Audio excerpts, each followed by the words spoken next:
We all have that friend who wakes up early to go get everyone McDonald's breakfast, but the rest of us sleep in.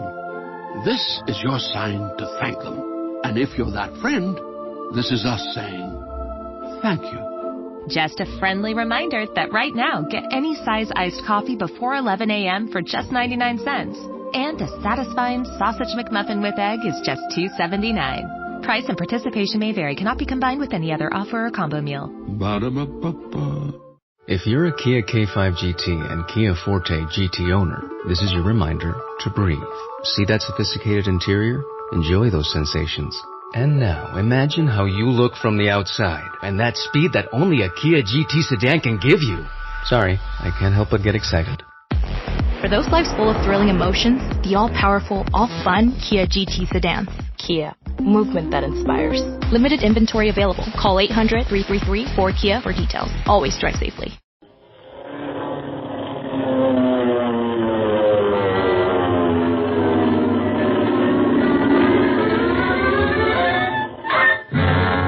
Speed Gibson of the International Secret Police.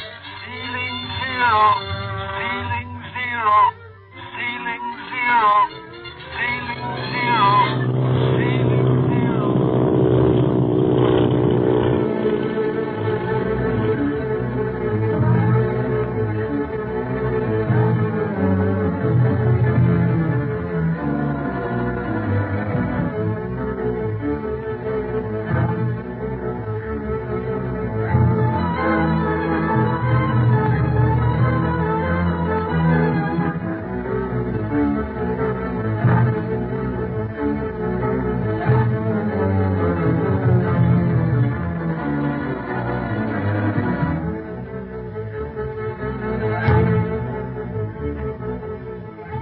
Speed Gibson, acting on a hunch, is traveling in a fast police launch up the Seong River. His goal is a flower boat which the Octopus used to smuggle Marcia Winfield away from Hong Kong.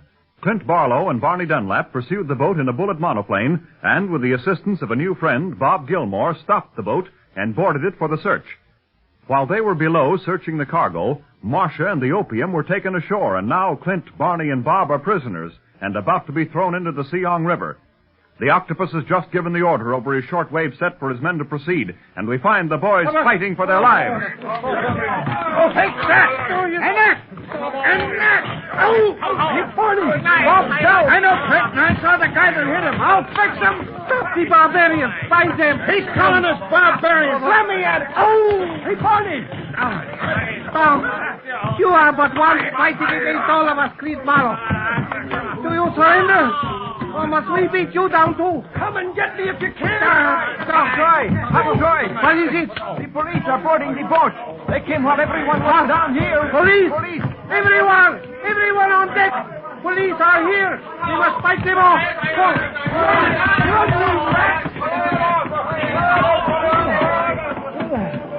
How'd the police get here? The nick of time, too. I guess my luck is still holding good. Now to get Barney and Bob on their feet. Hey, Barney.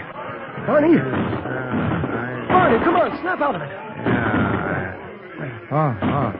So you want to fight, huh? I'll show you. Ow! Big ox, you. What's the idea? Clint. Yes, Clint. I managed to hold off a mob of smugglers, and you have to sock me. That's a good... Hey, what's happened? Oh, so you finally remembered what you were doing, huh? Where's Hop Toy and his gang? Where's Bob? Hear the battle sounds? That's Hop Toy and his men fighting the police. Bob's out cold. Come on, let's try to bring him around. The police? How'd they get here? How should I know? Hey, who's that? Are you all right? Yeah, where did you come from, kid? Up the river with Li Ying in a police launch. How did you know we were in a jam, Speed? I didn't know, Clint, but I had a hunch that you'd run into trouble, just the two of you. Three of us. The other one's on the floor. And did we run into trouble? Is that Bob Gilmore on the floor? The fellow you told me about over the shortwave set? That's right, Speed. Where's Li Ying? Up on deck with the captain of the flower boat. The police were getting the best of things when I came down here. We sure surprised them. You have a habit of surprising people, Speed. Even me. Didn't I do the right thing, Clint? Considering that we'd have been at the bottom of the Seong River if you hadn't come when you did, I should say you did do the right thing, kid. From our standpoint, yes, but you ran a terrible risk coming in here, Speed. It was worth any risk to get you and Barney out of trouble, Clint. Couldn't let the secret police lose his best man. I've said before, and I'll say again, that I'm beginning to think you're the best man of us, kid. But come on, let's try to wake up Bob and then go up on deck with Li Ying. Yeah, all right. Hey, Bob. Bob, come on, wake up. Gee, I wonder what a guy like him is doing 200 miles up the Seong River. Bob's an engineer, Speed. Larry Winfield was his best friend. What? Does he know where Larry is now? No, but he may help us locate him. He's coming around now. He was hit hard. Yeah. Come on, Bob. It's Clint, Bob. Everything's okay. Oh, Clint? Yeah. The police, headed by my nephew here, came in the nick of time. We won't explore the bottom of the Siang after all. Oh, swell. Ooh, my jaw. Say, what hit me, anyhow? A little guy. Couldn't have weighed more than 100 pounds. These smugglers sure pack a wallop. So you're Speed Gibson. I guess I don't have to tell you that I'm glad you came when you did, Speed. Thanks, Mr. Gilmore. You helped Clint and Barney plenty, too. Oh, I just towed him to the bank of the river, Speed, but Hop Toy was going to sink us to the bottom. Is that what he was going to do? Yeah, in boxes, weighted with some of these nails you see around you. Gosh, that's terrible. Everything all right, Speed? Yes, Li Ying. Come on down. They were down here just like Hop Toy said they'd be. Did that hopping toy tell you we was down here? He did after Li Ying hit him. Well, my good friend, how glad I am that you Yeah, go on, say it, that we're still alive. Ying, this is Bob Gilmore. How do you do, Mr. Gilmore? Li Ying is a tea merchant in Hong Kong, Bob. I told him to keep an eye on Speed while we were away. That is so, Mr. Gilmore. Speed likes my tea room, though he generally drinks milk instead of tea. What's happening up on deck, Ying? The very capable police captain and his men have subdued the crew and the Captain Hop Toy, Barney. They are awaiting word from you as to what you wish done with the prisoners. Well, might as well take them back to Hong Kong in the same boat they left on. That'll take care of the passengers, too. Yeah, I'll bet they're scared to death. Go out on a pleasure ship and come back on a battleship. Hey, don't you think that's funny? No. I must be losing my wit. Well, what are you going to do, Clint? I'm going to lay over with Bob here, if I may, Bob, until we can patch up the plane enough to fly her back to Hong Kong. You bet you can, Clint. I'm only too happy to have the company. And I'll see that the plane is repaired in no time. That's right. It'll have to be fast so as we can get back and see what the octopus is up to. Can I stay with you, Clint? I don't see how, Speed. The plane only carries 2 passengers, you know. That's right, kid. We managed to get one of the reserve gas tanks shot full of holes. But we ain't taken it clean out yet and replaced it with a seat for you. Why don't we? Yeah, huh? Well, as long as we're working on the plane anyhow, why can't we put in another passenger compartment at the same time? Won't take any longer, I'll guarantee that. Then Speed can stay on with you fellas. Golly, that'd be swell. Can I, Clint? I guess so, Speed. Getting so I'm afraid to let you out of my sight. Way, great. Will you have further need of my services, Clint? No. Thank you, Li Ying. Then I will return to Hong Kong on the police launch. My business may suffer if I'm away from it too long. Yes, I understand. And thank you for your aid. I'll get in touch with you when we return to Hong Kong. You bet. How you feeling now, Bob? Think you can navigate those steps up to the deck? Sure, Barney. And I think the quicker we get to my house and have some food, the better off we'll all feel. Is there somewhere near where I can cable my chief, Bob? Yes, there is. Oh, good. Well, let's get up on deck then and get the formalities over with. I don't know about the rest of you, but I'm plenty hungry.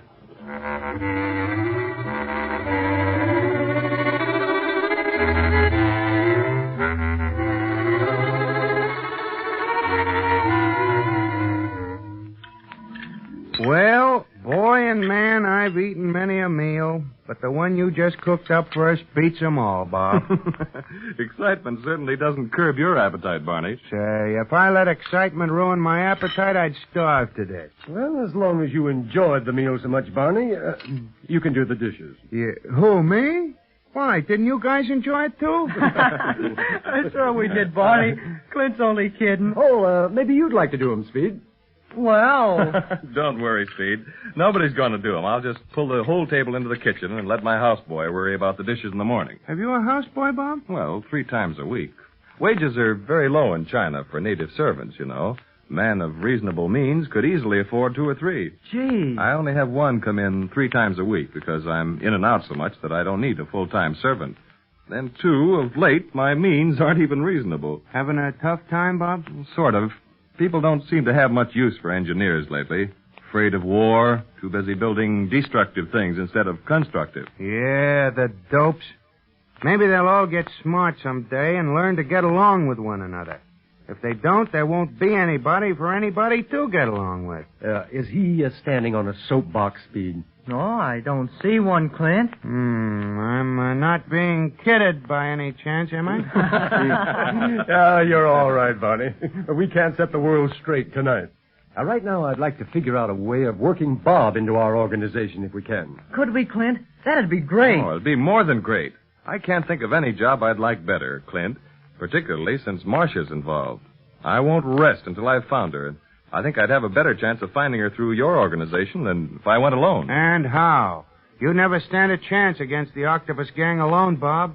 Look at the trouble the secret police is having, and we're a world organization. Well, see, Bob, how long did you know Larry Winfield? Where'd you meet him? I knew him about a year, Clint. Met him in Hong Kong right after I landed. I came to China full of enthusiasm. I'd been told that the country was wide open for engineers, that China was at last awakening from her long sleep and was anxious to progress along modern lines as fast as possible. It sounded great, but after I got here, I had to add a lot more than a grain of salt. Couldn't you find a job, Bob? Yes, I could find jobs all right, but they weren't good jobs. I mean, they'd ask me to draw up a set of plans that were impossible, and me, fresh out of engineering school, would always tell them that they were impossible. So the job would fall through. A good deed a day, in that case, kept the paycheck away, huh? Yes, because less scrupulous engineers were snapping up such contracts, and the backers paid good money to learn their mistakes. One night, when I was particularly low, I met Larry Winfield. Started talking, learned we were in the same game, and, well, it wasn't long before I told him everything. Well, if Larry was anything like Marcia, I can understand that. I'll say so. This Marcia's just about the most understanding person I've ever met. Larry Winfield was one of the best. He had the very soul of honor, wouldn't touch a crooked deal with a 10-foot pole. And he was all enthusiasm about his job with the Merit Oil Company. The Merit? Yes. Funny me remembering that name. I thought I'd forgotten it. Larry told me about their plan to survey Tibet and was going to try and take me along as his assistant. Meanwhile, he found me a job with another company, which was to keep me going until the expedition started for Tibet. We became great pals. He told me a lot about his sister, Marcia, and then one day... The Octopus. Hey, that radio isn't on, is it, Bob? I didn't think it was. Bob Gilmore, you escaped me once. I see now it was a pity. Your future good health depends on you. Or I should say, on your very bad memory. You can't frighten me, Octopus. Perhaps not now when you are seated with the secret police. But you have had a narrow escape today, Gilmore. If you continue your story about Lawrence Winfield, I shall strike again. And next time, you will not escape. It's bluff, Bob. Don't let that big devilfish scare you. He failed today, he'll fail again. Yes, Clint, I failed, thanks to Speed Gibson. But remember this. The more you seek Marcia Winfield, the further away she shall be from you. Bob Gilmore, this girl's life depends on your bad memory. Think well before you speak again.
That friend who wakes up early to go get everyone McDonald's breakfast, while the rest of us sleep in.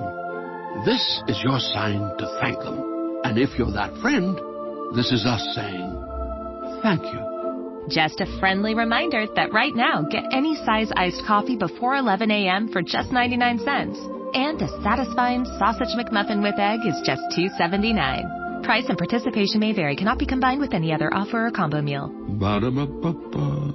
Judy was boring. Hello. Then Judy discovered ChumbaCasino.com. It's my little escape. Now Judy's the life of the party. Oh, baby, mama's bringing home the bacon. Whoa, take it easy, Judy. The Chumba life is for everybody. So go to ChumbaCasino.com and play over 100 casino-style games. Join today and play for free for your chance to redeem some serious prizes. ChumbaCasino.com. No purchase necessary. Void where prohibited by law. 18+ terms and conditions apply. See website for details.